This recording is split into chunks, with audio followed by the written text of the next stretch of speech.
कभी कभी रात की खामोशी में कोई दरवाजा अपने आप खुल जाता है।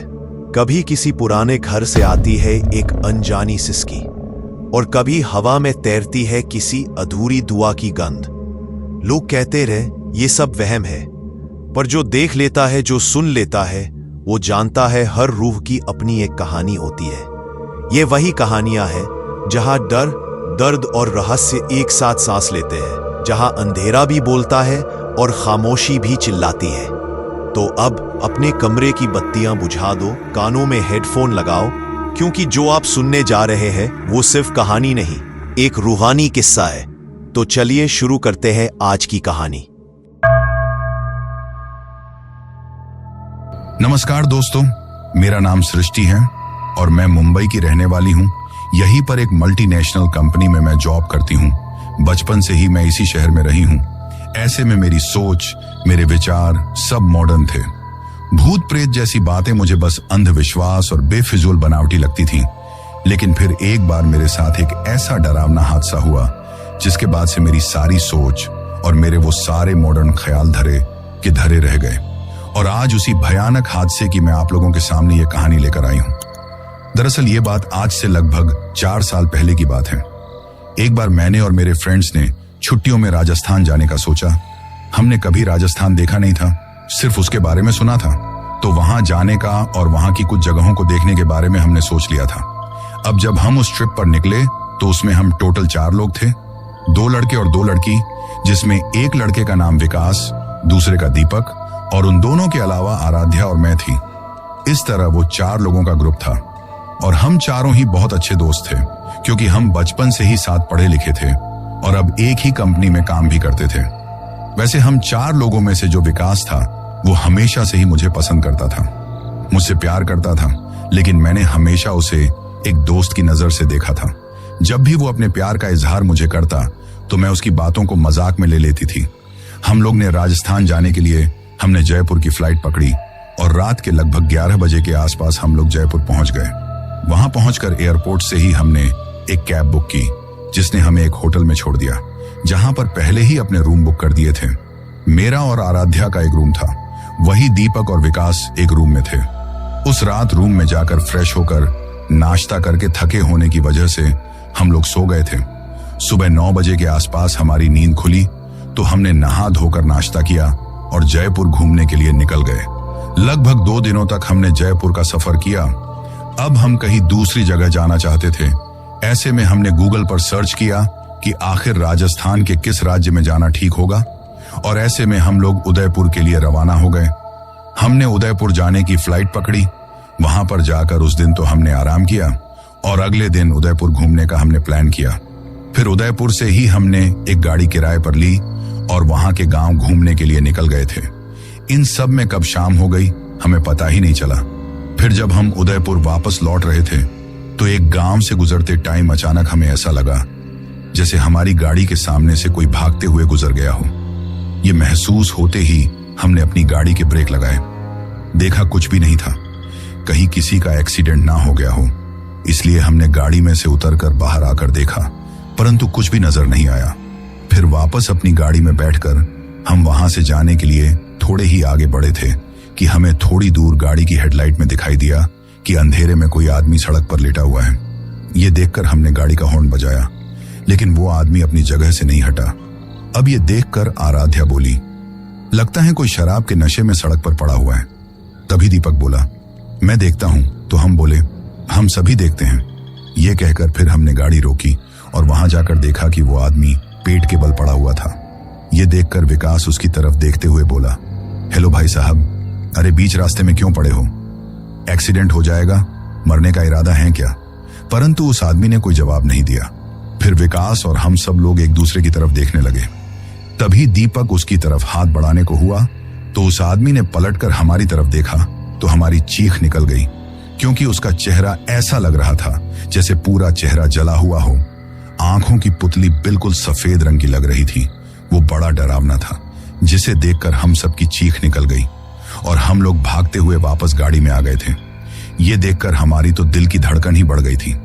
गाड़ी को हमने अंदर से लॉक किया और गाड़ी स्टार्ट करने लगे, कि अचानक वो आदमी आकर हमारी गाड़ी के शीशे खटखटाने लगा और अजीब तरीके से अपना चेहरा बनाने लगा, जिसे देखकर हम थर थर कांपने लगे और चिल्लाने लगे।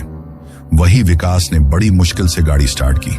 जैसे ही गाड़ी स्टार्ट हुई तो हमने देखा कि वो आदमी हमारी गाड़ी के पीछे भाग रहा था, परंतु हमने तेज रफ्तार में गाड़ी दौड़ा दी। अभी थोड़े ही आगे आए थे कि अचानक गाड़ी अपने आप ही रुक गई। ये देखकर हम लोग बहुत घबरा गए। अब आराध्या घबराते हुए बोली, अगर वो आदमी फिर से आ गया तो? वो कितना ज्यादा डरावना था। तभी विकास बोला, कुछ नहीं है, शायद कोई शराबी होगा, कोई ऐसा होगा, घबराओ मत। ये कहते हुए हमें तसल्ली देने की कोशिश की और गाड़ी में से उतरकर गाड़ी को देखने की कोशिश की तो पता चला कि गाड़ी का टायर पंचर हो गया था। अब उस सुनसान इलाके में आखिर किसे बुलाए, कुछ समझ में नहीं आ रहा था। तभी गांव का एक आदमी वहां से गुजरा तो विकास और दीपक ने उससे किसी मैकेनिक के बारे में पूछा तो उसने कहा कि यहां से लगभग 5 किलोमीटर दूर मैकेनिक की दुकान है। ये सुनकर अब हम और परेशान हो गए। तो वो आदमी बोला, अगर साहब आप लोग पैदल भी जाओगे ना तब भी ना पहुंच पाओगे, और रात को तो वो दुकान बंद होती है तो वो भी ना आ पाएगा। इसलिए आप लोग ऐसा कीजिए, आज रात यही पास में एक छोटा सा होटल है जहां पर रुकने का इंतजाम भी हो जाएगा। आप जाकर वहां पर रुक जाइए, रात गुजरते ही सुबह होते ही चले जाना। ये सुनकर पहले तो हम लोगों को ये सब कुछ ठीक नहीं लग रहा था, क्योंकि कुछ देर पहले जो कुछ हुआ था उसकी वजह से हम घबराए हुए थे, परंतु फिर हमारे पास कोई रास्ता नहीं था। तो हमने उस आदमी से होटल का पता पूछा और उसके साथ ही उस होटल में चले गए थे। होटल क्या था? 2 मंजिल का एक पुराना सा मकान था। वहीं पर जाकर हमने 2 रूम किराए पर लिए और अपने अपने रूम में चले गए। उस मकान के पीछे बहुत सारी खाली जगह भी थी, जिसमें कुछ पेड़ पौधे भी लगे हुए थे। हमारे कमरे की खिड़की उस तरफ भी खुलती थी। कमरे में जाकर हमने अपने कपड़े चेंज किए। अब हम सुबह से लेकर शाम तक जो घूमते हुए गांवों को देख रहे थे, जिसकी वजह से थक गए थे, तभी एक लड़का हमारे लिए खाना लेकर आ गया था और खाना देकर चला गया। फिर मैंने और आराध्या ने साथ में खाना खाया। सच में होटल तो वैसे ज्यादा अच्छा नहीं था, लेकिन खाना बड़ा लाजवाब था, देसी तरीके से बनाया हुआ था। हमने खाना खाया, परंतु जो कुछ हुआ था उसकी वजह से अब भी थोड़ा डर लग रहा था। तभी आराध्या मेरी तरफ देखते हुए बोली, यार कितना भयानक था ना वो। ऐसा तो लग नहीं रहा था कि कोई इंसान है, बिल्कुल पिशाच की तरह लग रहा था। ये सुनकर मैं बोली, हाँ अब पता नहीं क्या था, लेकिन हमें क्या है, सुबह होते ही यहां से निकल जाएंगे। ये सोचते हुए हम दोनों सोने के लिए बेड पर लेट गए थे। वही आराध्या को तो कुछ ही देर में नींद आ गई थी, लेकिन मुझे नींद नहीं आ रही थी। मैं बस ऐसे ही लेटी हुई थी। फिर जब मन नहीं लगा तो खड़े होकर कमरे की खिड़की से बाहर की तरफ देखने लगी, जो पीछे खाली जगह थी उस तरफ देख रही थी। तभी मुझे वहां पर कोई आदमी खड़ा हुआ दिखाई दिया। उस वक्त वो अंधेरे में ठीक तरह से नजर नहीं आ रहा था कि कौन है कौन नहीं। मैंने सोचा कोई होगा, इसीलिए मैंने ज्यादा इस बात पर ध्यान नहीं दिया।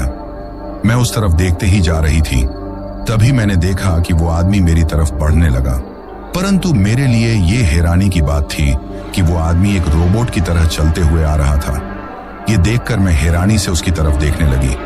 तभी वो थोड़े उजाले में आया तो मेरे होश उड़ गए, क्योंकि वो वही आदमी था जो रास्ते में हमें मिला था। उसका डरावना चेहरा, डरावनी आंखें दूर से ही मुझे नजर आ रही थी। वो अजीब तरह से घूरते हुए मेरी तरफ देख रहा था। ये देखकर मैं घबरा गई। मेरी तो दिल की धड़कन बढ़ गई थी। मैं कुछ करती, कुछ समझती उससे पहले ही तभी उस आदमी ने नीचे से ही मेरी तरफ देखा और फिर मेरे कमरे की तरफ देखकर नीचे से ही छलांग लगाई। तो मैं घबराते हुए पीछे की तरफ हो गई। ये देखकर मेरी तो सांस ही गले में अटक गई थी। मेरे तो दिल की धड़कन बढ़ गई थी। अब घबराते हुए, हड़बड़ाते हुए जल्दी से मैंने खिड़की को बंद किया और आकर आराध्या के पास बेड पर लेट गई। उस वक्त सच बताऊं तो मुझे बहुत ज्यादा घबराहट हो रही थी। मैंने आराध्या की तरफ देखा जो गहरी नींद में सो रही थी। एक मन किया कि आराध्या को जगाकर सारी बात बताऊं। फिर सोचा कि बेवजह आराध्या भी डर जाएगी और उसकी नींद भी खराब होगी, इसीलिए मैंने उसे उस वक्त कुछ बताना या जगाना ठीक नहीं समझा। मैं आंखें बंद करके सोने की कोशिश करने लगी थी। वहीं फिर मुझे नींद आ गई। तभी नींद में मेरा हाथ आराध्या के ऊपर चला गया था।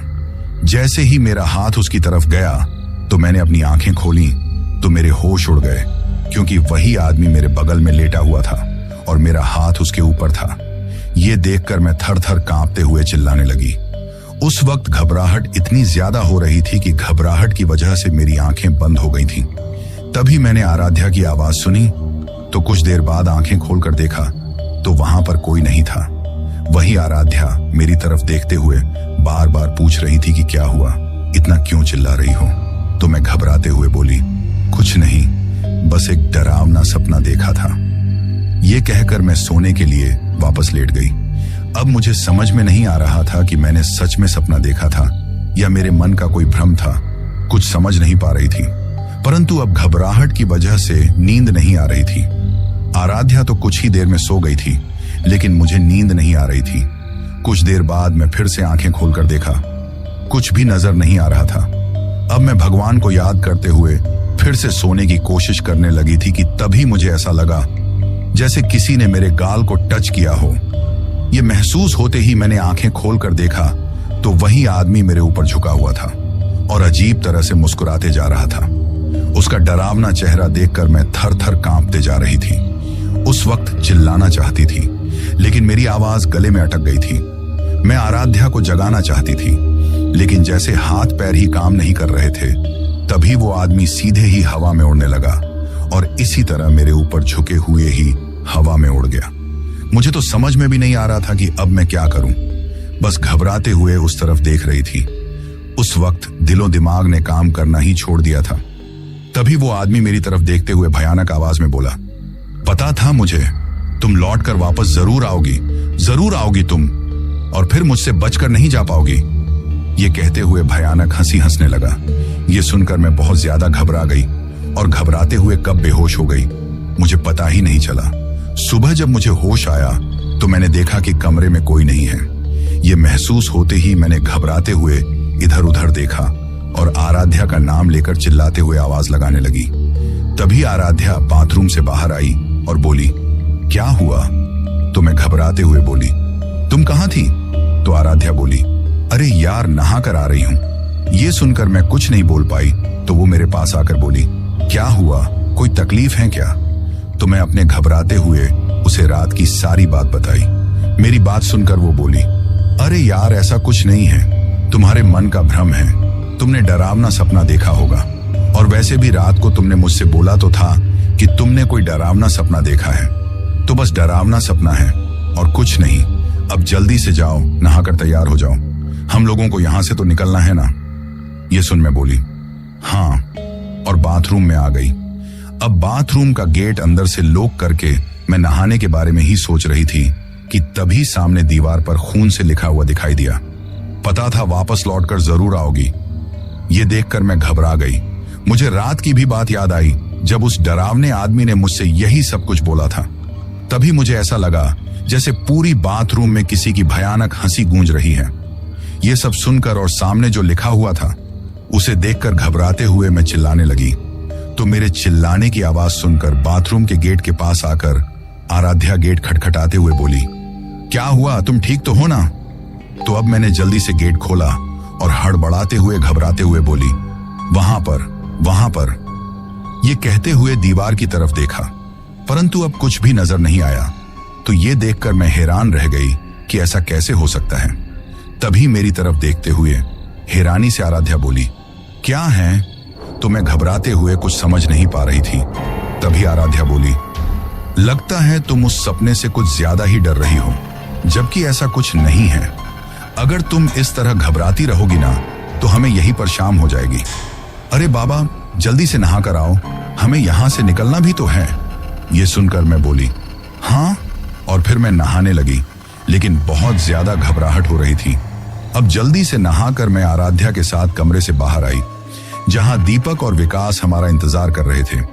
जब हमने नाश्ते का ऑर्डर दिया तो उन्होंने हमें देसी अंदाज में बनी हुई छाछ राबड़ी तड़के के साथ नाश्ते के रूप में दी, जो सच में बहुत ज्यादा टेस्टी थी।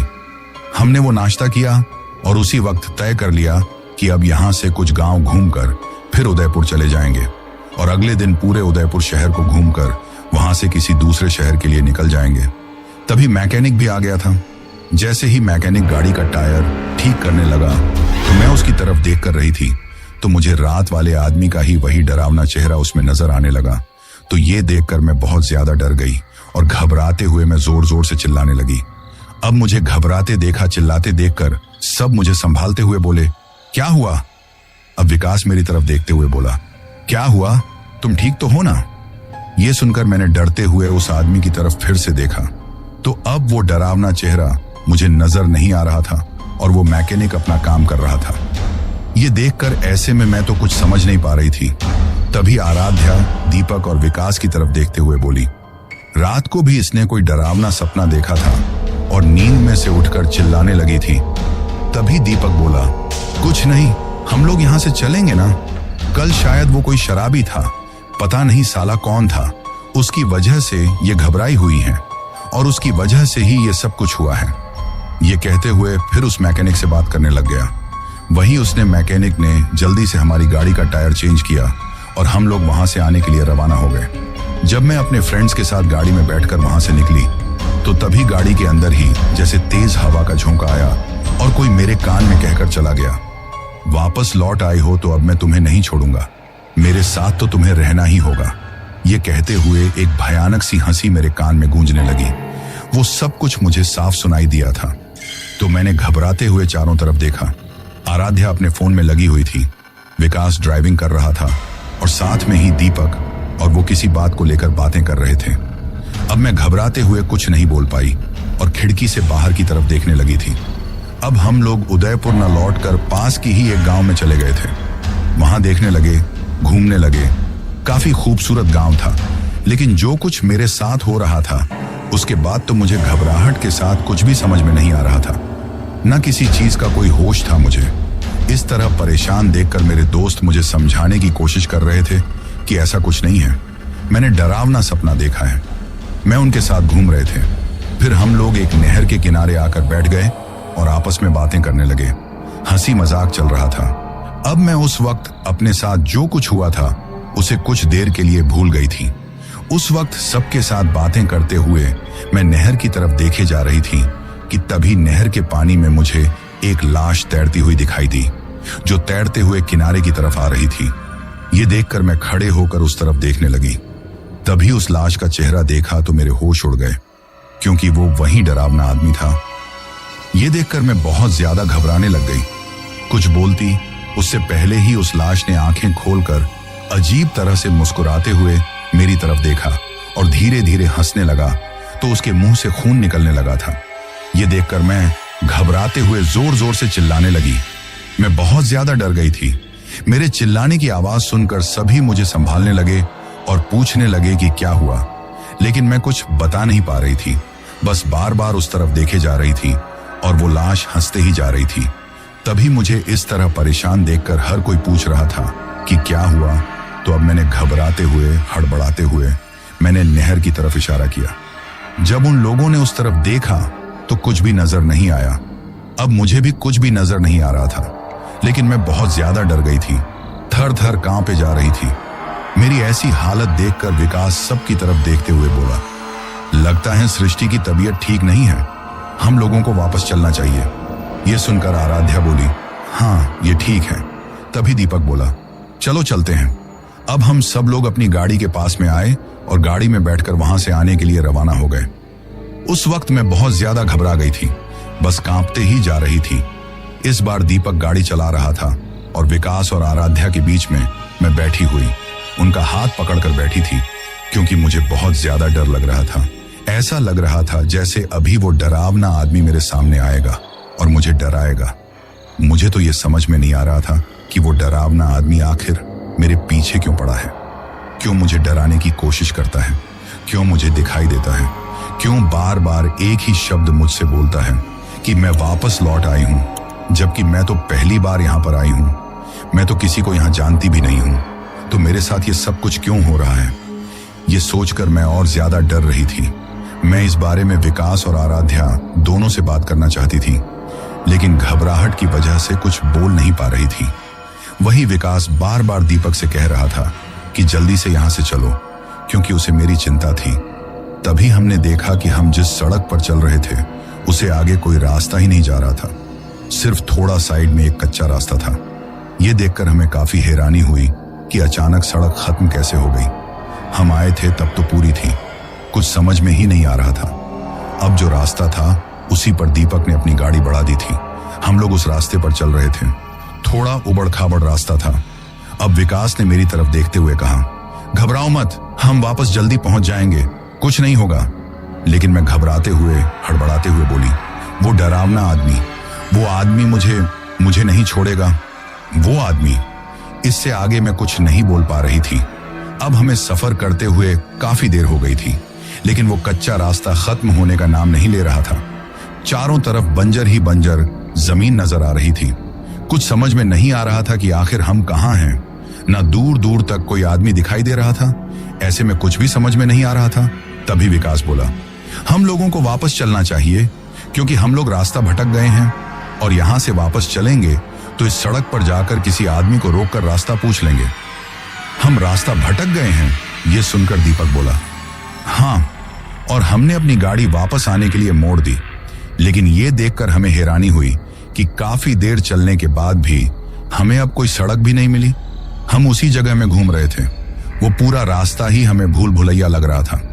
ऐसे में कुछ समझ में नहीं आ रहा था। अब हम काफी परेशान हो गए। फोन का नेटवर्क भी कोई काम नहीं कर रहा था।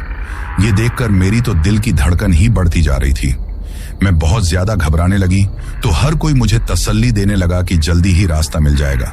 परंतु मुझे तो यही लग रहा था कि अब वो आदमी कहीं हमें वापस नजर ना आ जाए, कहीं वो मेरी जान ना ले ले। धीरे धीरे शाम होने को आई थी, लेकिन हमें रास्ता नहीं मिला। ना कोई गांव नजर आया, ना कोई आदमी दिखाई दिया। तभी अचानक हमारी गाड़ी एक पहाड़ के पास जाकर अपने आप ही रुक गई। ये देखकर दीपक ने गाड़ी स्टार्ट करने की कोशिश की, लेकिन गाड़ी स्टार्ट नहीं हो रही थी। तो दीपक और विकास ने गाड़ी को चेक किया। न टायर पंचर था, न गाड़ी में किसी तरह की खराबी थी, बस गाड़ी स्टार्ट नहीं हो रही थी। तो इस बार विकास ने उसे स्टार्ट करने की कोशिश की, परंतु गाड़ी स्टार्ट नहीं हो रही थी। ये देखकर हम लोग घबरा गए। कुछ समझ पाते कि वहां पर तेज तेज हवाएं चलने लगी थी। ऐसा लग रहा था जैसे कोई तूफान आने वाला है। ये देखकर सोचा कि शायद मौसम खराब होने वाला है। परेशान तो बहुत ज्यादा थे, परंतु मौसम को खराब होते हुए देखकर हम सभी अपनी गाड़ी में बैठ गए और हमने अपनी गाड़ी को अंदर से अच्छे से लॉक कर लिया था। हम सब लोग बहुत ज्यादा परेशान हो गए थे। मेरी हालत देखकर उन्हें और ज्यादा परेशानी हो रही थी। वही मैं घबराते हुए कुछ भी नहीं बोल पा रही थी। तभी मुझे अपनी गाड़ी के सामने वही भयानक डरावना आदमी खड़ा दिखाई दिया, जिसे देखकर मैं थर थर कांपने लगी। चिल्लाना चाहती थी, लेकिन मेरी आवाज गले में अटक गई। मुझे इस तरह घबराते देखकर सब उस तरफ देखने लगे, लेकिन वो आदमी जैसे उन्हें दिखाई नहीं दे रहा था। अचानक एक तेज हवा का झोंका आया और गाड़ी जो अंदर से लॉक थी, उसका गेट आवाज करते हुए खुल गया। ये देखकर कोई कुछ समझ पाता कि ऐसा लगा जैसे किसी ने हाथ पकड़कर मुझे बाहर की तरफ खींच लिया है। मैं अपना हाथ छुड़ाने की, अपने आप को छुड़ाने की बहुत कोशिश कर रही थी। नजर कोई भी नहीं आ रहा था, लेकिन कोई मुझे खींचते जा रहा था। अब मेरी ऐसी हालत देखकर विकास और आराध्या ने मुझे पकड़ने की कोशिश की, तो जैसे किसी ने आराध्या को तेज धक्का मार दिया, जिसकी वजह से उसका सिर गेट से टकरा गया। यह देखकर विकास ने उसे संभाल। वहीं मैं चाहते हुए भी अपने आप को नहीं रोक पा रही थी। कोई अदृश्य साया मुझे खींचते ही ले जा रहा था। यह देखकर वे लोग घबरा गए और घबराते हुए गाड़ी से बाहर आए। तभी अचानक मैं हवा में उड़ने लगी थी। ये देखकर अब मैं घबराकर जोर जोर से चिल्लाने लगी और रोने लगी। मुझे कुछ भी नजर नहीं आ रहा था और मैं हवा में लहराती जा रही थी। ये सब कुछ देखकर दीपक, विकास और आराध्या के होश उड़ गए। वे लोग मेरा नाम लेकर मुझे बचाने के लिए मेरे पीछे भागने लगे, लेकिन मुझे नहीं पकड़ पाए। अचानक इतना सब कुछ देखकर उन लोगों को भी काफी हैरानी हो रही थी और वे बहुत ज्यादा घबराए हुए थे। वहीं मैं पहाड़ की तरफ बढ़ती जा रही थी। ये देखकर वे लोग भी मुझे बचाने के लिए घबराते हुए, भागते हुए मेरे पीछे पीछे पहाड़ पर चढ़ते जा रहे थे। तभी पहाड़ के ऊपर जाकर अचानक मैं हवा में से ऊपर से ही नीचे गिर गई, जिसकी वजह से मुझे चोट भी लग गई थी। तभी मुझे अपने चारों तरफ भयानक हंसी सुनाई देने लगी। ये देखकर मैं बहुत ज्यादा घबरा गई और अब घबराते हुए चारों तरफ देखने लगी, लेकिन कुछ भी नजर नहीं आया। तभी एक भयानक आवाज आई, आ गई ना आखिर तुम, भूल गई इस जगह को। यह सुनकर मुझे तो समझ में नहीं आ रहा था कि ये मेरे साथ क्या हो रहा है। मैं घबराते हुए चिल्लाने लगी, क्यों कर रहे हो मेरे साथ ऐसा? कौन हो तुम? तभी एक आवाज आई, और जो तुमने मेरे साथ किया है। जैसे ही उसने ये कहा तो तभी मेरे चारों तरफ तेज तेज हवा चलने लगी थी। ऐसा लगा जैसे बहुत सारी काली धूल मेरे चारों तरफ उड़ रही है। वहीं फिर मुझे वो भयानक चेहरे वाला आदमी दिखाई दिया जो जोर जोर से भयानक रूप से हंस रहा था, जिसे देखकर मैं थर थर कांपने लगी। अब दीपक, विकास और आराध्या भी भागते हुए पहाड़ पर आ गए थे। वे लोग मेरी तरफ बढ़ते उससे पहले ही उस डरावने आदमी ने घूर कर उनकी तरफ देखा और मेरी तरफ बढ़ने लगा, तो मैं डरते हुए और चिल्लाते हुए पीछे की तरफ खिसकने लगी। मैं दीपक, विकास और आराध्या की तरफ देखकर चिल्लाते हुए बोली, मुझे बचा लो, ये मुझे मार डालेगा, मुझे बचा लो। ये कहते हुए मैं बहुत ज्यादा घबरा रही थी कि तभी अचानक, न चाहते हुए भी मैं खड़ी हो गई। मैं अपने आप को रोकने की कोशिश कर रही थी, लेकिन मेरे हाथ पैर पर तो जैसे मेरा कंट्रोल ही नहीं था।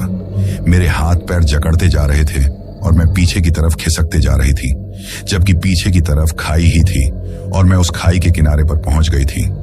मैं अपने आप को बचाने के लिए चिल्ला रही थी, लेकिन मेरी आवाज जैसे वहीं पर गूंज रही थी। मेरी हालत देखकर विकास, आराध्या और दीपक भी बहुत ज्यादा घबरा गए। वे लोग मेरी तरफ देखकर चिल्लाने लगे, पीछे मत जाओ, सृष्टि गिर जाओगी, रुक जाओ। परंतु मैं उन्हें कैसे बताऊं कि मैं चाहते हुए भी अपने आप को नहीं रोक पा रही थी। मेरे हाथ पैर पर खुद का ही कंट्रोल नहीं था। मेरी हालत देखकर मुझे पीछे की तरफ जाते हुए देखकर घबराते हुए लोग मेरी तरफ बढ़ने लगे कि अचानक तेज आंधी तूफान आने लगा। तभी मुझे ऐसा लगा जैसे किसी ने मुझे धक्का मारने की कोशिश की है। ये देखकर मैं घबराने लगी और पीछे की तरफ देखने लगी तो मुझे अपनी मौत अपनी आंखों के सामने नजर आ रही थी। वही आराध्या, दीपक और विकास मेरी तरफ भागने लगे तो अचानक दीपक और आराध्या तो नीचे गिर गए थे, लेकिन विकास वो जैसे तैसे भागते हुए मेरे पास आ गया। तभी किसी ने मुझे जोर का धक्का मारा और मैं नीचे गिरने ही वाली थी। ये देखकर मेरी चीख निकल गई और आंखें बंद हो गई थी। तभी विकास ने आकर मेरा हाथ पकड़ लिया। वो घबराते हुए मुझे ऊपर की तरफ खींचने लगा और मैं बहुत ज्यादा डर गई, जिसकी वजह से रोती जा रही थी। तो विकास मुझे तसल्ली देते हुए बोला, घबराओ मत, मैं आ गया हूं ना, कुछ नहीं होगा। परंतु मैं बहुत ज्यादा डर रही थी। नीचे देखने की भी मुझमें हिम्मत नहीं थी, क्योंकि नीचे की तरफ खाई जो थी। तभी अचानक वही भयानक डरावना आदमी हमें दिखाई दिया, जिसे देखकर तो हमारे होश उड़ गए। अब वो मुझे ही नहीं, सबको दिखाई दे रहा था। वो विकास को भी नीचे धक्का देना चाहता था, परंतु विकास मेरा हाथ नहीं छोड़ रहा था। ये देखकर वो आदमी जोर जोर से गुस्से में चिल्लाने लगा और देखते ही देखते पूरा काला हो गया था उसकी लाश। देखते ही देखते सड़ गई थी, जिससे भयंकर बदबू भी आ रही थी। उसका ऐसा भयानक रूप देखकर हम सब लोग बहुत ज्यादा डर गए थे। तभी उस भयानक आदमी ने अपना हाथ विकास के गले की तरफ बढ़ाया, जिससे विकास को उठाकर खाई में फेंक सके। ये देखकर मैं घबरा गई और घबराते हुए बोली, विकास जाओ तुम यहां से। ये कहकर रोते हुए बोली, जाओ, ये तुम्हें मार डालेगा। लेकिन विकास मुझे छोड़कर नहीं जाना चाहता था। तभी जैसे ही उस भयानक आदमी ने विकास का गला पकड़ा तो जोर जोर से चिल्लाने लगा, जैसे उसके हाथ में आग लग गई थी। वो दर्द से तड़पने लगा था। ये देखकर हम सबको हैरानी हुई। अब विकास ने अपने गले की तरफ देखा, जिसमें वो सोने का छोटा सा ओम का लॉकेट पहने हुए था, जो उसकी माँ ने बचपन में ही उसे पहनाया था और जिसे अपनी माँ का आशीर्वाद समझकर वो कभी नहीं उतारता था, क्योंकि उसकी माँ अब इस दुनिया में नहीं थी। ऐसे में वो लॉकेट उसके माँ के आशीर्वाद की निशानी थी। शायद उसी ओम के लॉकेट की वजह से उसके हाथ में जलन हुई थी। ऐसे में जोर जोर से वो डरावना आदमी चिल्लाने लगा और चिल्लाते हुए उस पहाड़ से नीचे की तरफ खाई में कूद गया और उसकी भयानक चीखें कुछ देर के लिए चारों तरफ गूंज गईं। ये देखकर हम लोग घबरा गए। विकास मुझे खींचने की कोशिश करने लगा। तभी आराध्या और दीपक भी वहां आ गए। उन्होंने भी सहारा देकर मुझे ऊपर खींचा। अब मैं बहुत ज्यादा डर गई थी। विकास ने मुझे गले लगा लिया। हर कोई मुझे तसल्ली देने की कोशिश करने लगा, लेकिन जो कुछ हुआ था उसकी वजह से मैं इतना ज्यादा घबरा गई थी कि बेहोश हो गई। उसके बाद मुझे पता नहीं कि वे लोग कैसे मुझे अपने साथ लेकर आए थे, लेकिन जब मुझे होश आया तो मैं अपने चारों तरफ देखकर समझ गई कि मैं एक अस्पताल में थी। साथ में ही मैं बहुत तेज बुखार से तप रही थी। वही डॉक्टर लगातार मुझे देख रही थी। मेरी हालत देखकर और हमारे साथ जो कुछ हुआ था उसकी वजह से मेरे फ्रेंड्स बहुत ज्यादा घबराए हुए थे। मुझे होश में आए देखकर वे सभी मुझसे मेरी तबीयत के बारे में पूछने लगे, परंतु घबराहट की वजह से मैं कुछ नहीं बोली। वही डॉक्टर ने भी मेरी हालत देखकर मुझे आराम करने के लिए कहा। सभी मेरे पास में बैठे हुए थे, कोई कुछ नहीं बोल रहा था, हर कोई बस मेरी तरफ ही देख रहा था। कुछ देर बाद जब मेरा बुखार थोड़ा कम हुआ, लेकिन जो कुछ हुआ था उसकी वजह से मैं घबराने लगी। इतना ज्यादा डर रही थी कि चिल्लाते हुए आवाज भी नहीं निकाल पा रही थी। अब विकास मेरा हाथ अपने हाथों में लेकर बोला, घबराओ मत, मैं हूं ना, कुछ नहीं होगा।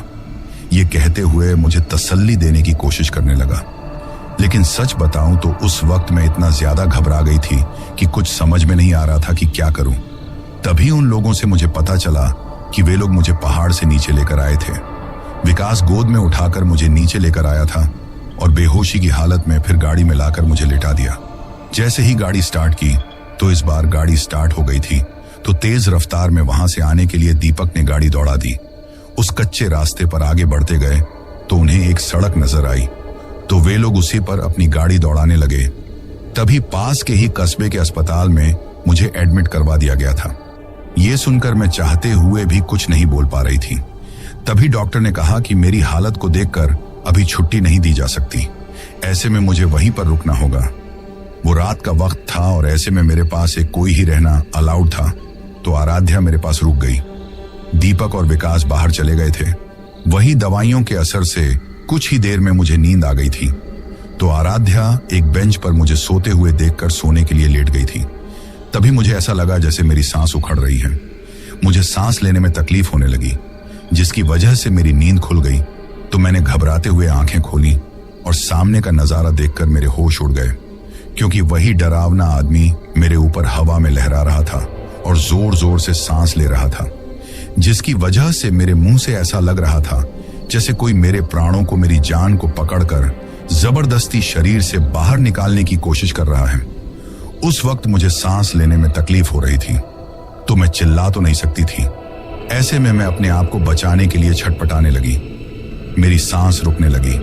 ऐसा लग रहा था जैसे किसी ने मेरे गले को दबा दिया हो। आंखों के सामने अब मौत नजर आ रही थी। मैंने घबराते हुए, तड़पते हुए आराध्या की तरफ देखा, जो गहरी नींद में सो रही थी। वही वो भयानक आदमी मुझे देखकर घूरते ही जा रहा था। अब मेरी आंखें बंद होती जा रही थी। मुझे ऐसा लग रहा था जैसे मैं जिंदा नहीं बच पाऊंगी। तभी मेरे हाथ पैर छटपटाने के कारण पास में ही रखा टेबल नीचे गिर गया। उसके गिरने की आवाज सुनकर आराध्या की नींद खुल गई। उसने मेरी तरफ देखा। उस वक्त मेरी हालत देखकर वो घबराते हुए मुझे संभालते हुए बोली, अब सृष्टि क्या हुआ? तुम ठीक तो हो ना सृष्टि? लेकिन मैं कुछ नहीं बोल पा रही थी, क्योंकि मेरी सांसें बहुत ज्यादा उखड़ रही थी। लेकिन अब कुछ भी नजर नहीं आ रहा था, तो उसने जल्दी से नर्स को बुलाया। कुछ देर बाद डॉक्टर आई। मेरी हालत देखकर तुरंत ही मुझे ऑक्सीजन दी गई और उसके बाद में मुझे थोड़ा आराम मिला, तो मैं गहरी नींद में सो गई। धीरे धीरे इसी तरह रात गुजर गई थी। उसके बाद न मुझे कोई सपना आया, न मेरे साथ कुछ डरावना हुआ। इसी तरह सुबह हो गई थी। सुबह जब मेरी आंखें खुली तो मैंने देखा कि मेरे सभी फ्रेंड्स मेरे पास में बैठे हुए थे। मुझे देखकर विकास मेरे पास आकर मेरे गाल पर प्यार से हाथ रखते हुए बोला, अब कैसी तबीयत है तुम्हारी? ये सुनकर मैं बोली, ठीक हूं। वही मेरा बुखार भी अब पूरी तरह कम हो गया था। सभी लोग मुझसे बातें करने लगे। तभी आराध्या मेरी तरफ देखकर बोली, तबीयत तुम्हारी खराब हुई थी और यहाँ जान विकास की निकल रही थी, क्या बात है? दोनों में बड़ा प्यार है। ये सुनकर मैं विकास की तरफ देखकर कुछ नहीं बोली। वे सब लोग मुझे हंसाने के लिए ऐसा बोल रहे थे, क्योंकि जो कुछ हुआ था उनकी वजह से सभी लोग भी डरे हुए थे। परंतु मेरी हालत देखकर मेरा मन बहलाने की कोशिश कर रहे थे, क्योंकि उन्हें डर था कि कहीं घबराहट की वजह से मेरी तबीयत और ज्यादा खराब ना हो जाए। हम लोग अब वापस जल्दी से जल्दी मुंबई लौट जाना चाहते थे। तभी डॉक्टर वहां पर आई और मेरी हालत देखकर कहा कि आज शाम तक मुझे छुट्टी मिल जाएगी। तभी विकास बोला कि क्या हम लोग जल्दी नहीं जा सकते? परंतु डॉक्टर ने कहा कि तबीयत वापस भी खराब हो सकती है। ऐसे में अगर आज दिन में तबीयत खराब नहीं हुई तो छुट्टी मिल जाएगी। ये सुनकर कोई कुछ नहीं बोला। वहीं फिर सब लोग मुझसे बातें करने लगे। मेरे घर वालों ने भी कॉल पर मुझसे बातें की, लेकिन मैंने अपने घर वालों को अपने साथ जो कुछ हुआ था उसके बारे में कुछ भी नहीं बताया था। अस्पताल में बैठे हुए मुझे थोड़ा अजीब सा लगने लगा था, जिसकी वजह से मेरे फ्रेंड्स मुझे लेकर बाहर जो गार्डन था वहां पर आ गए थे। मैं वहीं पर बैठी हुई थी, परंतु घबराहट हो रही थी कि कहीं वही डरावना चेहरा फिर से मुझे नजर ना आ जाए, क्योंकि अब तो उसके बारे में सोचकर ही मैं बहुत ज्यादा डर जाती थी। धीरे धीरे इसी तरह पूरा दिन निकल गया था, लेकिन मुझे वो डरावना आदमी नजर नहीं आया। वही मेरे साथ क्या क्या हुआ था, मुझे किस तरह महसूस हुआ था, उस डरावने आदमी ने किस तरह मुझे डराने की कोशिश की थी, ये सारी बातें अब मैंने घबराते हुए जब अपने फ्रेंड्स को बताई तो मेरी बातें सुनकर हर कोई परेशान हो उठा। विकास बोला कि जैसे ही तुम्हें छुट्टी मिलेगी हम लोग उदयपुर वापस लौट जाएंगे और पहली जो फ्लाइट मुंबई के लिए मिलेगी उसी फ्लाइट से वापस मुंबई चले जाएंगे। ये सुनकर मैं बोली, हाँ, वही दीपक और आराध्या को भी ये सब कुछ ठीक लग रहा था। हम लोगों ने अब जाने का फैसला कर लिया था। अब तो बस यही सोच रहे थे कि जल्दी से जल्दी उदयपुर पहुंचकर यहां से चल जाए, परंतु हमें क्या पता था कि अभी हमारे साथ क्या होने वाला है। फिर हम लोग शाम होते ही जब मुझे अस्पताल से छुट्टी मिल गई तो उदयपुर आने के लिए रवाना हो गए नियत है। रात का सफर करते समय हमें बहुत ज्यादा डर लग रहा था, क्योंकि ये जितनी भी घटनाएं हुई थी ना अधिकतर रात को ही हुई थी। ऐसे में हमें यही डर लग रहा था कि कहीं वो बुरी शक्ति, वो साया फिर से हमारे पीछे ना पड़ जाए। हम भगवान का नाम लेते हुए आगे बढ़ रहे थे, तभी एक सुनसान रास्ता आया तो हमें बहुत ज्यादा घबराहट होने लगी। अब विकास ने जो गाड़ी चला रहा था उसने तुरंत ही हनुमान चालीसा चला दी, जिससे हमारे साथ ऐसा कुछ ना हो, और ऐसा ही हुआ। सारे सफर में हमारे साथ कुछ भी गलत नहीं हुआ। हम अपने होटल पहुंच गए थे। रात के लगभग 10 बज चुके थे, परंतु अब मुंबई के लिए कोई फ्लाइट नहीं थी। अगली फ्लाइट कल शाम की थी। ये देखकर हम लोग बहुत ज्यादा परेशान हो गए। अब चाहते हुए भी कुछ नहीं कर सकते थे।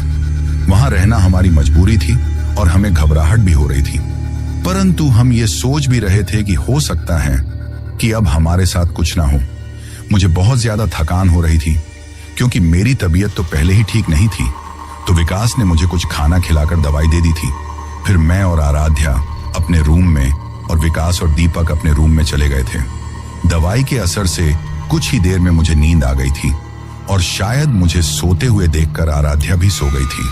धीरे धीरे इसी तरह रात गुजर रही थी कि अचानक मुझे एक डरावना सा सपना आने लगा कि दुल्हन बनी हुई मैं भागते ही जा रही थी और बहुत ज्यादा घबराई हुई थी। तभी किसी आदमी ने आकर मेरा हाथ पकड़ लिया और जबरदस्ती मुझे खींचकर अपने साथ ले जाने लगा। अपने आप को बचाने के लिए मैं भागते हुए उस पहाड़ पर चली गई और उस आदमी के चंगुल से खुद को बचाने के लिए उस पहाड़ पर से कूदने की कोशिश करने लगी। तभी उस आदमी ने मेरा हाथ पकड़ लिया और मुझे अपनी तरफ खींच लिया। वो मेरे साथ बदतमीजी करने लगा था। उस वक्त मैं अपने आप को बचाने के लिए चिल्ला रही थी, परंतु खुद को बचा नहीं पा रही थी। तभी मैंने अपने आप को बचाने के लिए अपने हाथ के जैसे ही झटका दिया और उस आदमी की पकड़ से अपने आप को छुड़ाकर वहां से भागने लगी। ये देखकर गुस्से में वो आदमी मुझे पकड़ने के लिए मेरी तरफ बढ़ा ही था कि सामने रखे हुए एक पत्थर से उसका पैर टकरा गया और उसका संतुलन बिगड़ गया। इससे पहले कि वो अपने आप को संभाल पाता, लड़खड़ाते हुए वो नीचे ही खाई में गिर गया। उसकी आवाज चारों तरफ गूंज गई। ये महसूस होते ही और उस आवाज को सुनकर मैं घबराते हुए नींद में से जाग गई। अब मैंने चारों तरफ देखा। पूरे कमरे में शांति छाई हुई थी। कुछ भी ऐसा नहीं था जिससे मुझे डर लगे, लेकिन दिल की धड़कन बढ़ी हुई थी। तो मैंने पानी पिया और कुछ देर बेड पर बैठी रही।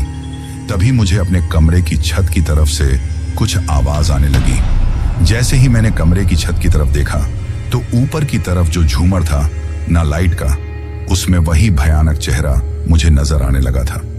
ये देखकर मैं घबरा गई।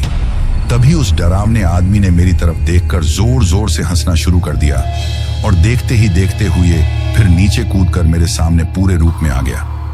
अपनी आंखों के सामने उस डरावने आदमी को देखकर अब मैं बहुत ज्यादा घबराने लगी कि तभी उसने मेरी तरफ हाथ बढ़ाया। अब वो मुझे पकड़ पाता, उससे पहले ही मैं घबराते हुए बेहोश हो गई। जब मुझे होश आया तो मैंने देखा कि मैं एक अंधेरी जगह पर पड़ी हुई हूं, जहां चारों तरफ कुछ भी नहीं है। दूर दूर से जंगली जानवरों की आवाज सुनाई दे रही थी। अपने आप को वहां देखकर मैं बहुत ज्यादा डर गई। हिम्मत करके मैंने घबराते हुए जब चारों तरफ मैंने देखा तो मैं उसी पहाड़ पर थी। जिस पर बड़ी मुश्किल से पहले मेरी जान बची थी और जिस पहाड़ को मैंने सपने में देखा था, अब भी उसी पहाड़ पर मैं थी। ये देखकर मेरे होश उड़ गए कि रात के वक्त अचानक मैं इस पहाड़ पर कैसे आ गई। मुझे तो कुछ समझ में नहीं आ रहा था। साथ में अपने आप को रात के वक्त अकेले उस पहाड़ पर देखकर मेरे तो होश उड़ गए। मैं थर थर कांपने लगी, अपने आप को बचाने के लिए भागने ही लगी थी कि तभी मुझे चारों तरफ से एक हवा ने आकर मुझे घेर लिया। ऐसा लग रहा था जैसे कोई मुझे भागने ही नहीं देना चाहता था। ये देखकर मुझे समझ में आ गया कि वो बुरी आत्मा, डरावने आदमी की आत्मा ये सब कुछ कर रही है। शायद अब वो मुझे जिंदा नहीं छोड़ेगी। अपने आप को वहां अकेला देखकर, अपनी आंखों के सामने मौत देखकर घबराते हुए मैं रो रही थी और फिर घबराते हुए बोली, कौन हो तुम? क्यों मेरे पीछे पड़े हुए हो? क्यों मेरी जान के दुश्मन बने हुए हो? कौन हो तुम? ये कहते हुए मैं रोते जा रही थी। तभी भयानक रूप से हंसने की आवाज मुझे सुनाई देने लगी। वो आवाज बड़ी डरावनी थी। तभी मैंने देखा कि वही डरावना आदमी मेरी आंखों के सामने खड़ा था। उसे अपनी आंखों के सामने देखकर मुझ में हिम्मत नहीं थी कि अब कुछ बोल सकूं। तभी वो डरावना आदमी घूरकर मेरी तरफ देखते हुए बोला, कब से तुम्हारा इंतजार कर रहा था और तुम अब आई हो। मैंने कहा था ना कि एक न एक दिन तो तुम्हें मैं पालूंगा, और देख लो आज तुम मेरी आंखों के सामने हो। मेरी मर्जी के बिना मुझे छोड़कर तुम अब कभी नहीं जा पाओगी, कभी नहीं। ये सुनकर मैं रोते हुए, हड़बड़ाते हुए बड़ी हिम्मत करके बोली, कौन हो तुम? मेरे तो कुछ समझ में नहीं आ रहा। क्यों तुम मेरे पीछे पड़े हुए हो? मैं तुम्हारे सामने हाथ जोड़ती हूं, मुझे जाने दो। ये कहते हुए मैं रोने लगी थी। ये देखकर वो आदमी जोर जोर से हंसने लगा। उसकी हंसी चारों तरफ गूंज रही थी। अब मुझे समझ में आ गया कि ये डरावना आदमी मुझे जिंदा नहीं छोड़ेगा। ऐसे में अपनी जान बचाने के लिए मैं जिधर भी भागती, वो आदमी भयानक हंसी हंसते हुए उधर ही मेरी आंखों के सामने आकर खड़ा हो जाता था। मैं तो पहले ही बहुत ज्यादा घबराई हुई थी। दिमाग ने तो जैसे ही काम करना छोड़ दिया था। समझ में नहीं आ रहा था कि क्या करूं और क्या नहीं। तभी अचानक वो आदमी मेरी तरफ बढ़ा तो ये देखकर मैं बहुत ज्यादा घबरा गई। मुझे समझ में आ गया कि ये मुझे इस खाई से नीचे गिराकर मेरी जान ले लेगा। ऐसे में मैं दूसरी साइड से भागने लगी। तभी मुझे थोड़ी दूर एक जलती हुई लालटेन दिखाई दी, जैसे कोई उस पहाड़ की तरफ आ रहा था। ये देखकर मेरे तो समझ में नहीं आया कि ये कोई भ्रम है या सच में ही कोई आ रहा है। वही वो डरावना आदमी, जैसे ही उसने मुझे पकड़ने के लिए अपना हाथ बढ़ाया तो घबराहट की वजह से मैं पीछे की तरफ गिर गई और मेरे सिर में पीछे की तरफ चोट लगने की वजह से खून बहने लगा और मैं बेहोश हो गई। जब मुझे होश आया तो मैंने देखा कि सुबह हो गई थी। उस वक्त मैं एक झोपड़ी में लेटी हुई थी। मेरे सिर में अभी थोड़ी तकलीफ हो रही थी, लेकिन सिर पर एक कपड़ा बंधा हुआ था। यह देखकर मुझे हैरानी हुई। अपने आप को उस झोपड़ी में देखकर मैं घबराते हुए चारों तरफ देखने लगी। मुझे तो कुछ समझ में नहीं आ रहा था कि ये मेरे साथ में क्या हो रहा है और मैं यहां कैसे आई।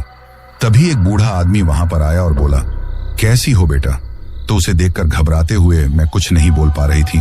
तो वो बोला, घबराओ मत बेटा, यहां तुम बिल्कुल ठीक हो। तो मैं घबराते हुए, हड़बड़ाते हुए बोली, आप कौन हैं?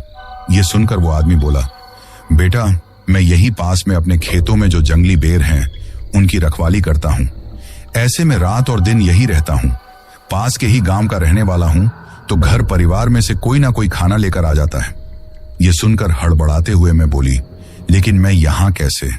तभी वो बूढ़ा आदमी बोला, बेटा रात में तुम उस पहाड़ की तरफ जा रही थी। उस वक्त तुम इतनी तेजी से चल रही थी कि मैं तुम्हें बता नहीं सकता। ये देखकर मैं खुद हैरान रह गया कि रात के वक्त भला एक अकेली लड़की कैसे पहाड़ की तरफ जा सकती है।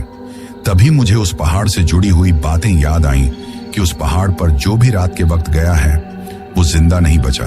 अगर कोई जिंदा बचकर चला गया तो रात को न जाने उसे क्या हो जाता है और उस पहाड़ की तरफ चला जाता है और उस पर से कूद कर अपनी जान दे देता है। ये याद आते ही मुझे तुम्हारी जान की चिंता सताने लगी। मुझे समझ में आ गया कि तुम भी जरूर किसी बुरी हवा के चक्कर में आई हो। ऐसे में मैंने तुम्हें रोकने की कोशिश की, परंतु न तुम रुकी और न तुमने मेरी आवाज सुनी। ऐसा लग रहा था जैसे तुम्हें कोई होश नहीं है। ये देखकर मुझे तो समझ में नहीं आ रहा था कि अब क्या करूं। मैं तुम्हें इस तरह मौत के मुंह में जाते हुए नहीं देख सकता था। मैंने तुम्हें आवाज देकर बहुत रोकने की कोशिश की, लेकिन फिर भी तुम उस पहाड़ की तरफ चली गई। तो कहीं तुम्हारे साथ कुछ गलत ना हो जाए। तुम्हें बचाने के लिए मैं हाथ में अपनी झोपड़ी में जल रही लालटेन लेकर उस तरफ चला गया, क्योंकि बेटा मैंने अपने पूर्वजों से सुना था कि आग से भूत प्रेत भागते हैं। ऐसे में मुझे पता था कि जब तक ये लालटेन मेरे साथ रहेगी मुझे और न तुम्हें कुछ हो सकेगा। मैं भागते हुए वहां पर चला गया, ये सोचकर परेशान था कि कहीं तुम्हारे साथ कुछ गलत ना हो जाए। ऐसे में वहां जाकर मैंने देखा कि उस पहाड़ पर तुम चिल्लाते हुए भाग रही थी, लेकिन दिखाई कोई नहीं दे रहा था। ये देखकर मेरे तो बस इतना समझ आया कि तुम्हारे ऊपर जरूर कोई बुरी शक्ति का साया है। ऐसे में आग लेकर तुम्हें बचाने के लिए वहां चला गया, लेकिन मेरे जाने से पहले ही तुम गिर गई थी, जिससे तुम्हारे सिर में चोट लग गई थी। ऐसे में जब तुम पीछे पत्थर से टकराकर पीछे गिर गई, तुम्हारे सिर में चोट लगी, तो मैं वहां पहुंच गया था और तुम्हें अपने साथ लेकर यहां आ गया। ये सुनकर घबराते हुए मैं रोने लग गई और हाथ जोड़कर बोली, आपने मेरी जान बचाई है, आपका ये एहसान मैं कभी नहीं भूल सकती। तो वो बूढ़ा आदमी मेरी तरफ देखते हुए बोला, रो मत बेटा, सब ठीक हो जाएगा। अब मैं तो घबराते हुए कुछ बोल नहीं पा रही थी। मैं फिर हिम्मत करके बोली, मेरे फ्रेंड्स मुझे ढूंढ रहे होंगे। ये कहते हुए मैंने उस बूढ़े आदमी से उसका फोन मांगा, तो उसने अपना कीपैड का मोबाइल दिया, परंतु नेटवर्क नहीं आ रहा था। ये देखकर मैं बहुत ज्यादा परेशान हो गई। अब मैं झोपड़ी से बाहर जाने लगी तो वो बूढ़ा आदमी बोला, कहां जा रही हो बेटा? अब मैं घबराते हुए हड़बड़ाते हुए बोली, मेरे फ्रेंड्स मुझे ढूंढ रहे होंगे। ये कहते हुए वहां से भागने लगी। मैंने देखा कि मेरे चारों तरफ खाली पड़े हुए खेत थे। हाँ, कुछ खेतों में जंगली बेर के पेड़ थे जिन पर बेर आए हुए थे। वहां पक्की सड़क तो नजर नहीं आ रही थी, लेकिन एक कच्चा रास्ता नजर आया, तो मैं भागते हुए उस रास्ते पर चली गई। अब मैं इस उम्मीद से कि शायद अपने फ्रेंड से बात कर पाऊं आगे बढ़ती जा रही थी। तभी सामने मुझे एक चाय की टपरी नजर आई, तो मैं भागते हुए वहां चली गई। मुझे परेशान देखकर वो चाय वाला कुछ बोलता। उससे पहले ही वो बूढ़ा आदमी जिसने मेरी जान बचाई थी मेरे पीछे पीछे आ रहा था। उसे देखकर चाय वाले ने उसे प्रणाम किया। तभी बूढ़े आदमी ने कहा, ये बेचारी अकेली यहां खो गई है, अपने दोस्तों से बात करना है, तुम्हारे पास मोबाइल है क्या? तो उस टपरी वाले ने कहा, हाँ। मैंने फिर उसके फोन से आराध्या को कॉल किया और जैसे ही मैं बोली तो मेरी आवाज सुनकर वे लोग बहुत घबरा गईं। मैंने उन्हें अपना पता बता दिया तो लगभग आधा घंटे के सफर के बाद वो लोग वहां पर आ गए। मुझे देखकर वे बहुत ज्यादा परेशान हो गए थे और रोने लग गए थे, क्योंकि उन्हें मेरी बहुत ज्यादा चिंता सता रही थी। ये सोचकर डर रहे थे कि कहीं मेरे साथ कुछ गलत ना हो जाए। तभी आराध्या ने मुझे गले लगा लिया था। जब मैं अपने फ्रेंड्स के आने का इंतजार कर रही थी और उस दुकान पर बैठी हुई थी, तो मुझे परेशान देखकर उस चाय वाले ने और उस बूढ़े बाबा ने मुझे तसल्ली दी कि बेटा सब कुछ ठीक हो जाएगा, हिम्मत रखो। परंतु मैं घबराते हुए उनसे कुछ नहीं बोल पा रही थी। अपने फ्रेंड्स के आने पर मुझे थोड़ी तसल्ली हुई। तभी आराध्या ने बताया कि रात को उसकी नींद खुली तो मुझे न देखकर बहुत परेशान हो गई। बाथरूम में जाकर देखा, जब मैं वहां भी नहीं मिली तो दीपक और विकास को बताया। जब सीसीटीवी फुटेज में देखा तो पता चला कि तुम वहां से निकलकर कहीं चली गई हो, तो हमने तुम्हें बहुत ढूंढा, लेकिन कहीं पता नहीं चला। हम लोग तो बहुत ज्यादा डर गए थे, ये सोचकर कि तुम्हारे साथ कुछ गलत ना हो जाए। अगर तुम्हें कुछ हो जाता तो क्या होता? ये कहते हुए वो लोग बहुत ज्यादा परेशान हो रहे थे। अब मैं रोते हुए बोली, मुझे तो खुद नहीं पता कि मेरे साथ क्या हुआ है, मैं कैसे यहां पर आ गई, इतनी दूर से इतनी दूर का सफर मैं कैसे किया, मुझे कुछ नहीं पता। ये तो इन बूढ़े बाबा ने मुझे बचाया है। ये कहते हुए मैंने उस बूढ़े बाबा की सारी बात बताई। वही हमारी सारी बातें सुनकर वो बूढ़ा बाबा कुछ बोलता, उससे पहले ही विकास हाथ जोड़कर बोला, आपका बहुत बहुत धन्यवाद अंकल, जो आपकी वजह से इसकी जान बची है। तभी बूढ़ा आदमी और वो चाय वाला हमारी बातें ध्यान से सुन रहे थे। अब वो बाबा हमारी तरफ देखते हुए बोला, मुझे तो लगता है कि पहाड़ पर न जाने कितने लोगों की जान गई है, न जाने कितने लोगों के साथ गलत हुआ है। उसी में से किसी बुरी शक्ति का इसके ऊपर साया है, और वो शक्ति इतनी आसानी से पीछा नहीं छोड़ेगी। जब तक इसकी जान लेकर नहीं जाएगी तब तक एक पल भी इसे चैन से न जीने देगी। ये सुनकर हम घबरा गए और बूढ़े बाबा से पूछने लगे कि अब हम क्या करें। तो उन्होंने कहा कि गांव के बाहर एक तांत्रिक है जो इन सब के बारे में बता सकता है और तुम्हारी जान भी बचा सकता है। उनकी बातें सुनकर हमें उनकी बातों पर यकीन हो गया था, क्योंकि यहां आने से पहले हम इन भूत प्रेत पर यकीन नहीं करते थे, लेकिन पिछले कुछ घटनाएं जो हमारे साथ हुई थी, उसके बाद हमें इन सारी बातों पर यकीन हो गया था और हम लोग जल्दी से जल्दी इन सब से छुटकारा पाना चाहते थे। फिर विकास बोला, ठीक है बाबा, आप जल्दी से हमें वहां पर ले चलिए, क्योंकि अब ये तो समझ में आ गया था कि वो आत्मा हमें जिंदा नहीं छोड़ेगी। और हम उन दोनों आदमियों के साथ चल दिए। लगभग 10 मिनट खेतों से होकर पैदल चलने के बाद गांव के बाहर एक तालाब के किनारे बनी हुई एक कच्चे पक्के से मकान के पास आकर हम लोग रुक गए। तभी वो बूढ़ा आदमी हमें लेकर अंदर गया। वो तांत्रिक उस वक्त खाना बना रहा था। हमें देखकर मुस्कुराते हुए बोला, आओ बेटा। देखने में वो काफी साधारण लग रहा था, कपड़े भी साधारण ही पहने हुए थे, तांत्रिकों वाली वेशभूषा नहीं थी। शायद हमारे मन का सवाल भी वो समझ गया था, इसलिए बोला, बेटा मैं तुम्हारी तरह ही आम इंसान हूं। अब हम कुछ देर नहीं बोले। तभी खाना बनाने के बाद वो हमारे पास आया और हमें बैठने के लिए कहा, तो हम नीचे जमीन पर बिछी हुई चटाई पर बैठ गए। वो भी हमारे सामने ही बैठ गया था। हम लोग उसे कुछ बताते उससे पहले ही उसने मेरे हाथ की एक उंगली पकड़ी, आंखें बंद की। ये देखकर हैरानी से हम एक दूसरे की तरफ देखने लगे थे कि तभी उसने आंखें खोलकर हमारी तरफ देखा। फिर वो तांत्रिक मेरी तरफ देखते हुए बोला, वो आत्मा तुम्हें अपने साथ लेकर ही जाएगी, क्योंकि पिछले 40 वर्षों से वो तुम्हारा इंतजार कर रही है। ये सुनकर हम लोग एक दूसरे की तरफ देखने लगे। कुछ समझ में नहीं आया। तभी दीपक हैरानी से बोला, क्या बोल रहे हो बाबा, इतनी तो सृष्टि की उम्र भी नहीं है, तो फिर वो आत्मा इसका इंतजार कैसे कर सकती है? और वैसे भी हम लोग तो यहां पहली बार आए हैं।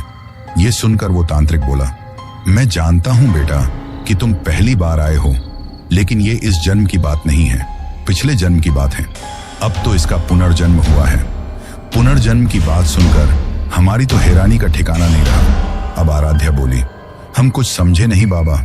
तो वो तांत्रिक बोला, कुछ देर में सब कुछ समझ आ जाएगा। ये सुनकर विकास बोला, बाबा आखिर ये सब कुछ क्या हो रहा है, हमें जल्दी से बताओ ना। और ये पुनर्जन्म, ये सब क्या है, इसके पीछे की कहानी बताओ ना बाबा। अब तांत्रिक बोला, हाँ बेटा। ये कहते हुए फिर उसने मुझे एक काले घेरे में बैठाया। उसके आसपास में लौंग पताशे रखे, खुशबूदार तेल छिड़का और मुझे आंखें बंद करने के लिए कहा। तो उसके कहने अनुसार मैंने अपनी आंखें बंद कर ली। ये देखकर वो तांत्रिक फिर कुछ मंत्र बोलने लगा। तभी कुछ मंत्र बोलते हुए उसने अपना दायां हाथ मेरे सिर पर रखा, तो धीरे धीरे मुझे सब कुछ याद आने लगा। उस वक्त मुझे ऐसा महसूस हो रहा था जैसे मैं सो रही हूं और नींद में कोई सपना देख रही हूं। तभी तांत्रिक बाबा ने मंत्र बोलना बंद किया, अपना हाथ मेरे सिर पर से हटाया, तो जैसे मैं नींद में से जाग गई हूं। अब मैंने घबराते हुए आंखें खोली।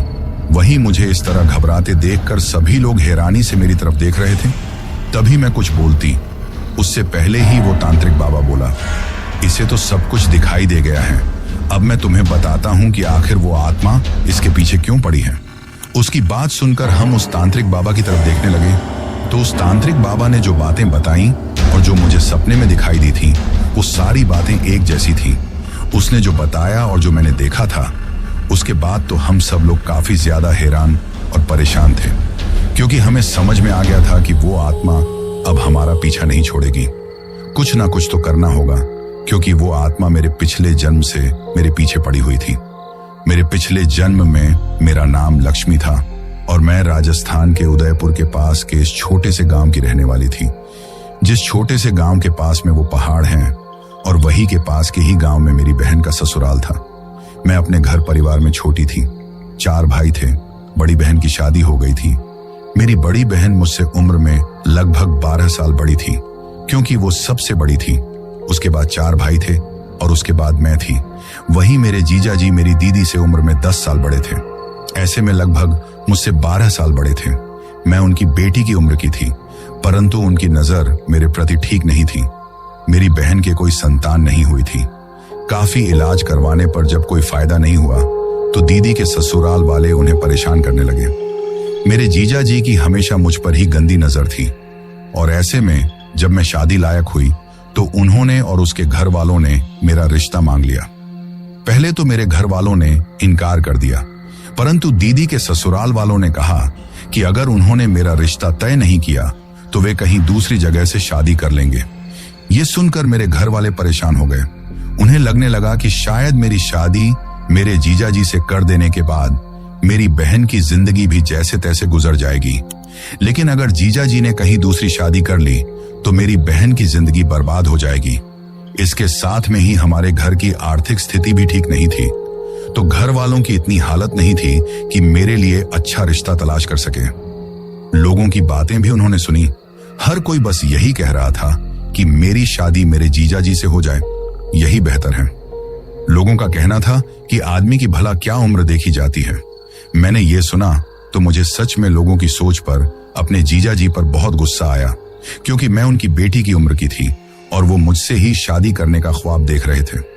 वही मेरे घर वाले शादी के खर्चे से बचने के लिए साथ में ही मेरी बहन का घर बना रहे, इसलिए इस रिश्ते के लिए तैयार हो गए। ऐसे में मेरे घर वाले मुझ पर जीजा जी से शादी करने का दबाव बनाने लगे, परंतु मैंने मना कर दिया, क्योंकि मैं इस शादी से खुश नहीं थी। लेकिन मेरे घर वालों ने जबरदस्ती वो रिश्ता तय कर दिया और मंदिर में शादी करने के बारे में सोच लिया था। मेरे समझाने का, रोने का किसी पर कोई फर्क नहीं पड़ा और शादी की रात मेरी मां ने जबरदस्ती मुझे शादी का जोड़ा पहनाया। परंतु मेरी शादी होती उससे पहले ही मैं घर से भाग गई। मेरे जीजा जी को यह पता चला तो वो अपने आदमियों के साथ मेरा पीछा करने लगे। चारों दिशाओं में उसके आदमी फैल गए थे। तभी जीजा जी की नजर मुझ पर गई और मुझे भागते हुए देखकर मेरा पीछा करते हुए आ गए। उस वक्त मैंने सोच लिया था मैं अपनी जान दे दूंगी, लेकिन जीजा जी से शादी नहीं करूंगी। मैं अपनी बहन की जिंदगी बर्बाद नहीं कर सकती थी। अपनी बहन की सौतन बनकर उस घर में नहीं जा सकती थी। मेरी बहन मेरी और जीजा जी की शादी से बिल्कुल भी खुश नहीं थी और मैं अपनी बहन को तकलीफ नहीं देना चाहती थी। साथ में ही मुझे जीजा जी बिल्कुल भी पसंद नहीं थे। अपने जीजा जी से अपने आप को बचाने के लिए मैं भागते हुए उस पहाड़ पर पहुंच गई, क्योंकि मुझे बचने का और कोई रास्ता नजर ही नहीं आ रहा था। अब तो यही लग रहा था कि मर जाऊं तो बेहतर है। ऐसे में मैंने सोच लिया था कि इसी पहाड़ से कूदकर अपनी जान दे दूंगी, परंतु उससे पहले ही मेरे जीजा जी ने मुझे पकड़ लिया और मेरे साथ बदतमीजी करने लगे, मुझे भला बुरा कहने लगे। ये देखकर अपना हाथ छुड़ाकर मैं वहां से भागने ही लगी थी। ये देखकर मुझे पकड़ने के लिए वो मेरी तरफ बड़े ही थे कि अचानक किसी पत्थर से टकरा गए और उनका संतुलन बिगड़ जाने की वजह से वो चिल्लाते हुए उस खाई में गिर गए थे। ये देखकर मैं बहुत ज्यादा घबरा गई। तब तक उनके दोस्त और मेरे घर वाले भी वहां आ पहुंचे थे। ये सब कुछ देखकर हर कोई मुझे भला बुरा कह रहा था। मेरे घर वालों ने जैसे मुझसे पल भर में ही सारे रिश्ते नाते ही तोड़ दिए थे, जिसकी वजह से मुझे बहुत तकलीफ हुई। मैं उस पहाड़ से उतरकर नहीं जानती थी कि मैं किस तरफ जा रही हूं। सड़क पर चलती ही जा रही थी। घर वालों की बातें, लोगों की बातें मेरे दिमाग में गूंज रही थीं। तभी सामने से आते हुए एक ट्रक के आने का मुझे पता नहीं चला और मैं उसके नीचे आ गई, जिससे मेरी मौत हो गई थी। मेरी लाश तो मेरे घर वालों को सड़क पर मिल गई थी। ऐसे में मेरा अंतिम संस्कार कर दिया गया और मुझे मुक्ति मिल गई, जिससे मेरा पुनर्जन्म हुआ। लेकिन जीजा जी की लाश उस खाई में कहीं भी नहीं मिली थी, जिसकी वजह से उनकी आत्मा आज भी भटक रही थी। मरने के बाद भी उन्होंने मुझे पाने की लालसा नहीं छोड़ी थी, जिसकी वजह से जब मैं उदयपुर से इस गांव की तरफ आई थी तो उनकी आत्मा को एहसास हो गया। उनके अंदर मुझे पाने की और मुझसे बदला लेने की भावना भड़क उठी थी, क्योंकि उनकी मौत का गुनहगार वो मुझे समझ रहे थे। इसलिए मुझे मारकर अपनी मौत का बदला लेकर मुझे जबरदस्ती अपने साथ ले जाना चाहते थे, ताकि मेरी आत्मा को भी अपनी ही तरह बुरी आत्मा बनाकर हमेशा के लिए अपने साथ रख सकें। जब तांत्रिक बाबा के कारण हमें इस बारे में पता चला, मुझे अपनी पुनर्जन्म की सच्चाई पता चली, तो सच बताऊं तो मेरे साथ साथ हर किसी की हैरानी का ठिकाना नहीं रहा। तभी विकास मेरी तरफ देखने लगा और फिर तांत्रिक बाबा की तरफ देखते हुए बोला, बाबा कैसे भी करके सृष्टि को बचा लीजिए, बस उसे बचा लीजिए। ये कहते हुए उसने हाथ जोड़ दिए थे और उसकी आंखों में आंसू झलक आए थे।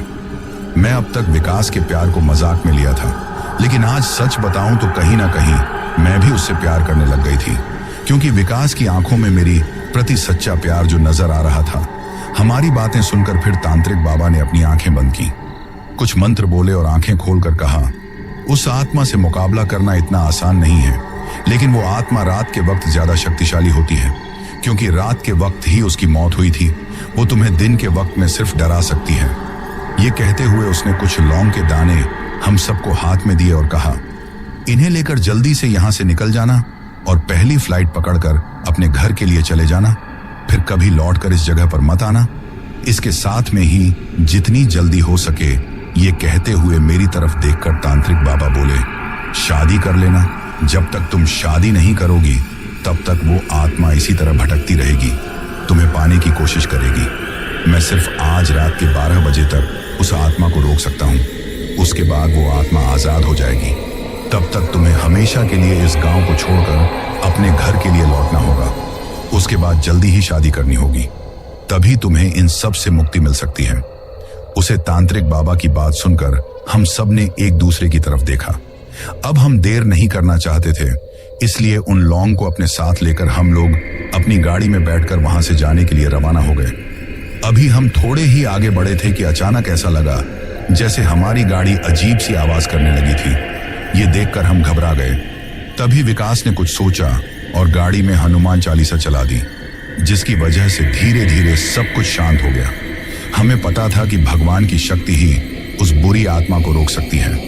वही गाड़ी में से ही विकास ने हमारे लिए टिकट बुक कर लिए थे और होटल जाकर जल्दी से अपना सामान लेकर हम फ्लाइट के लिए एयरपोर्ट पहुंच गए और वहां पर शाम की जो फ्लाइट थी उसी को पकड़कर हम मुंबई जाने के लिए रवाना हो गए। हम लोग उस वक्त बहुत ज्यादा घबराए हुए थे, बहुत ज्यादा टेंशन में थे। ये सोच रहे थे कि पता नहीं क्या होगा। दिल की धड़कन अब भी बढ़ी हुई थी। फिर घर पर पहुंचकर हमने अपने घर वालों को इस बारे में बताया। ये जानकर मेरे घर वाले भी घबरा गए। तभी मेरी मम्मी ने मुझे बताया, बचपन में तुम्हें अपनी पुनर्जन्म की बातें याद थी। तुम हमेशा रोते हुए चिल्लाने लगती, हमें अपने मम्मी पापा नहीं समझती थी, अपना नाम लक्ष्मी बताती थी। तभी तुम्हारी नानी और मैंने मिलकर एक बूढ़ी औरत की कहने पर कुछ दिनों तक सबका झूठा खाना तुम्हें खिलाया और उसके बाद तुम धीरे धीरे अपनी पुनर्जन्म की बातें भूल गई थी। परंतु उस पुनर्जन्म का असर अब तक पड़ेगा, ये नहीं पता था। ये कहकर मेरी मम्मी को भी तकलीफ हो रही थी। साथ में पूरे घर वाले ये सोचकर बहुत ज्यादा डर गए थे कि अगर मेरी जान चली जाती तो क्या होता। अब हर कोई बस भगवान से मेरी जान की रक्षा करने की प्रार्थना कर रहा था और बूढ़े बाबा का मन ही मन धन्यवाद कर रहा था, जिसकी वजह से मेरी जान बच गई। मेरे घर वालों को अब मेरी शादी की चिंता सता रही थी। वे लोग मेरे लिए रिश्ता तलाश कर रहे थे। वही विकास ने और सब लोगों ने ये सुना तो किसी ने मुझसे कुछ नहीं बोला, क्योंकि विकास ने सबसे मना कर दिया था। वो नहीं चाहता था कि वो अपना प्यार जबरदस्ती मेरे ऊपर थोपे, परंतु अब मैं उससे प्यार करने लगी थी। मैंने अपने घर वालों को उसके बारे में बताया। मेरे घर वालों को भी ये रिश्ता पसंद आ गया था, क्योंकि बचपन से ही वे लोग विकास और उसकी फैमिली को जानते थे। उनके घर पर जब ये रिश्ता भेजा गया तो विकास की हैरानी का ठिकाना नहीं रहा। फिर मैंने ही सबके सामने विकास को प्रपोज कर दिया, जिसे देखकर विकास की आंखों में आंसू और चेहरे पर मुस्कान आ गई। उसने मुझे गले लगा लिया। फिर हम दोनों का रिश्ता तय हो गया। अब हम लोगों ने सिर्फ 10 दिन के अंदर ही शादी कर ली। इसके साथ में ही घर वालों ने घर में महामृत्यु मंत्र का जाप करवाया। हम लोग शादी के बाद में हनीमून की बजाय भगवान के दर्शन करने के लिए कहीं तीर्थ धाम पर गए और धीरे धीरे भगवान के कृपा से जो बुरे सपने मुझे आते थे वो आना भी बंद हो गए थे। अब हमारी जिंदगी में पूरी तरह शांति है और हम लोग अपनी जिंदगी में खुश हैं। किंतु जो हमारे साथ हुआ था उन सब को याद करके सच बताऊं तो आज भी मैं बहुत ज्यादा घबरा जाती हूं, क्योंकि मैंने अपनी मौत को बहुत करीब से देखा था। शायद मेरी किस्मत अच्छी थी कि मेरी जान बच गई, वरना मौत के मुंह में जाकर वापस लौटना इतना आसान नहीं था। उसके बाद एक बार और हमारा जयपुर जाना हुआ, लेकिन हम लोग कभी भूल कर भी उदयपुर की तरफ नहीं गए, क्योंकि जो कुछ पिछली बार हुआ था उसे हम भुला नहीं पाए थे। मैंने आप सब लोगों को अपनी ये सच्ची कहानी इसलिए बताई है क्योंकि कभी कभी हमारे पुनर्जन्म से जुड़ी हुई कुछ ऐसी घटनाएं होती हैं जो हमें याद नहीं होती, और जब उनका सामना हमसे होता है तब तक बहुत देर हो जाती है। हमारी हैरानी का ठिकाना नहीं रहता। कभी ये घटनाएं अच्छी साबित होती हैं तो कभी हमारे लिए जानलेवा भी बन जाती हैं।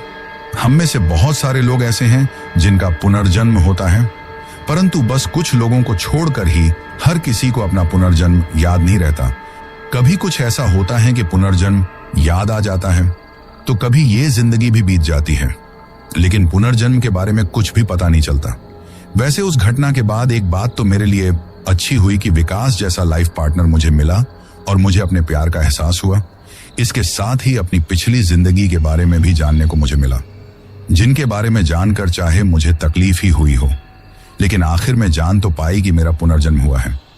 वैसे कभी कभी मैं सोचती हूँ कि पिछले जन्म में जो मेरा परिवार था, मैं एक बार जाकर उनसे मिलूं, लेकिन विकास ने अब मेरी जान खतरे में नहीं डालनी थी, इसलिए उसने मुझसे यही बोला है कि मैं अपनी पिछली जिंदगी के बारे में भूल जाऊं तो बेहतर है, और शायद यही मेरे लिए अच्छा है। लेकिन फिर भी दिल में एक कसक तो है कि एक बार उन लोगों से मिलूं। अपने पुनर्जन्म की कहानी सुनकर एक बात तो मुझे समझ में आ गई है कि अगर इंसान किसी पर गलत नजर डाले, कुछ गलत करे, तो मरने के बाद भी उसे मुक्ति नहीं मिलती। जैसे मेरी जीजा जी का अंतिम संस्कार नहीं हुआ था, जिसकी वजह से उन्हें मुक्ति नहीं मिली, लेकिन इसके साथ में ही उनकी नीयत गलत थी, इसलिए शायद भगवान ने उनकी आत्मा को शांति भी नहीं दी थी। हर किस्सा एक सवाल छोड़ जाता है, क्या यह सच था या बस एक रूहानी एहसास? कभी कोई परछाई पीछा छोड़ जाती है तो कभी किसी आवाज की गूंज देर तक कानों में ठहर जाती है। पर एक बात तो तय है, जहां भी डर है वहां कोई कहानी जरूर है। तो आज के रूहानी सफर का यही था एक और किस्सा। पर याद रखना, रूहें कभी पूरी तरह जाती नहीं, वो बस अगली कहानी का इंतजार करती है। तो फिर मिलेंगे एक नए डर, एक नए राज और एक नई रूहानी कहानी के साथ।